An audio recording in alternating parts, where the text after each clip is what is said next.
7 అడుగులు నడిచిన వాడే 7 జన్మలు తోడుంటాడు.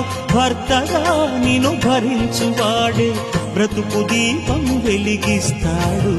అతని హృదయం నాటి చరామి, అగ్నిహోత్రమే అందుకు హామీ. అతని హృదయం నాటి చరామి, అగ్నిహోత్రమే అందుకు హామీ. తెంచుకుంటే తెగిపోతుందా దేవుడు వేసిన బంధం? తెలుసుకో నీ జీవిత గమ్యం, పెంచుకోమానుబంధం.